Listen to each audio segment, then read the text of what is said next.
បន្ទាប់ពីភ្លៀងមួយមេធំធ្វើឲ្យលិចនៅតំបន់មួយចំនួននៅខេត្តកោះកុងក្នុងស្រុកបទុមសាគរ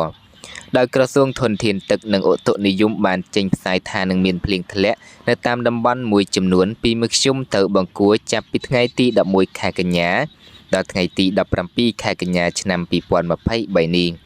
ដោយនៅល្ងាចថ្ងៃទី15ខែកញ្ញានេះតាមប្រភព Facebook ជាច្រើនជាពិសេសអ្នកនៅក្នុងខេត្តកោះកុងផ្ទាល់តែម្ដង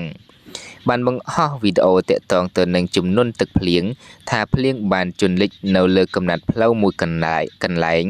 នៅក្នុងភូមិតាណូនឃុំតាណូនស្រុកបទុមសាគរខេត្តកោះកុងបាទបងប្អូនទាំងអស់គ្នានេះគឺព័ត៌មានទាក់ទងទៅនឹងទឹកជំនន់ដោយសារតែទឹកភ្លៀងបន្ទាប់ពីភ្លៀងមួយមេធំបាទនៅ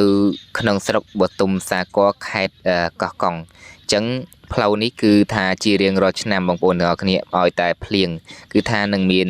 ទឹកជន់លិចហើយជន់លិចដោយសារតែទឹកភ្លៀងហ្នឹងអញ្ចឹងមិនយូរនោះទេបើសិនជាភ្លៀងខ្លាំងអាចរៀងយូរថ្ងៃតិចក៏ប៉ុន្តែបើភ្លៀងត្រឹម1មេអីបងប្អូនទាំងអស់គ្នារយៈពេល1ថ្ងៃគឺថាអស់ហើយទឹកនឹងស្រកចាប់ដើមស្រកអស់វិញហើយបាទអញ្ចឹងសូមបងប្អូនដែលធ្វើដំណើរតាមកន្លែងដែលមានទឹកហូរនឹងបាទសូមមេត្តាប្រុងប្រយ័ត្នទាំងអស់គ្នាឲ្យមែនតើបើសិនជាទឹកហូរខ្លាំងបងប្អូនមិនគួរធ្វើដំណើរនោះទេបាទទឹកតាមកន្លែងទឹកហូរដោយសារតែមានបងប្អូនប្រជាពលរដ្ឋភាគមួយចំនួនគាត់បានស្លាប់បាត់បង់ជីវិតដោយសារតែការដើរឆ្លងកាត់តាមទឹកហូរនឹងឯងបាទយើងអត់ដឹងថាកម្លាំងទឹកប៉ុណ្ណានោះទេអញ្ចឹងយើងបន្ទាប់ពីដើរទៅគាត់បានគួចតាមទឹកនឹងដោយតាមទឹកទៅបាត់ទៅអញ្ចឹងសូមបងប្អូនទាំងអស់គ្នាមេត្តាប្រុងប្រយ័ត្នទាំងអស់គ្នាទាក់ទងនឹងកន្លែងដែលមានទឹកហូរបែបនេះបាទដោយសារតែខ្ញុំយកព័ត៌មានទាក់ទងទៅនឹងទឹកចំនួនឃើញមានច្រើនទាក់ទងទៅនឹងករណីទឹកគួចមនុស្សដែលដើរតាមទឹកហូរអញ្ចឹងណាបងប្អូនចឹងមានអីសូមបងប្អូនមេត្តាបង្កើនការប្រុងប្រយ័ត្នទាំងអស់គ្នាបាទហើយចំណែកឯរូបភាពមួយនេះវិញបងប្អូនទាំងអស់គ្នាឃើញហើយម៉ូតូជិះកាត់តាមទឹកផ្សារតាមផ្សារហ្នឹងគឺនៅក្នុងផ្សារដងតុងបងប្អូនទាំងអស់គ្នានៅផ្សារដងតុងខេត្តកោះកុងបាទហើយមានបងប្អូនមួយចំនួននៅតាមបណ្ដាញសង្គម Facebook ហ្នឹងគាត់បានបញ្ជាក់ថាទឹកបន្ទាប់ពីភ្លៀងហើយហ្នឹងគឺថាលិចនៅផ្សារដងតុងខេត្តកោះកុងហ្នឹងក៏ពិតមែនប៉ុន្តែលិចតែផ្លូវខាងមុខទេបាទចំណែកឯខាងក្រោយផ្សារគឺអត់លិចនោះទេ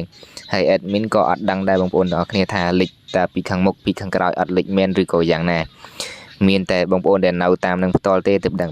បាទសូមបញ្ជាក់បងប្អូនទាំងអស់គ្នាផងដែរថានេះគ្រាន់តែជាព័ត៌មានបឋមដែលខ្ញុំបានទទួលបានពីប្រជាពលរដ្ឋនៅក្នុងខេត្តកោះកុងតែប៉ុណ្ណោះបាទអញ្ចឹងរាល់ព័ត៌មានលម្អិតផ្សេងទៀតខ្ញុំនឹងធ្វើការលម្អិតជូនបងប្អូនទាំងអស់គ្នាជាពិសេសនៅក្នុង channel មួយនេះបងប្អូនទាំងអស់គ្នាអាចចុចជាវឬក៏ subscribe ដាក់នៅរូបកណ្ដឹងបានដោយសារតែខ្ញុំអត់មានបង្ហោះព័ត៌មានផ្សេងលាយឡំទេបាទ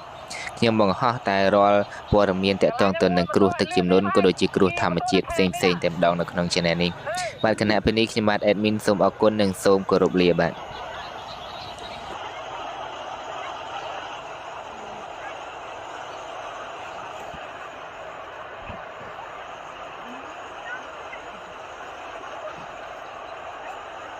មកវិញអស់គ្នាជួយនៅក្រោយទៅ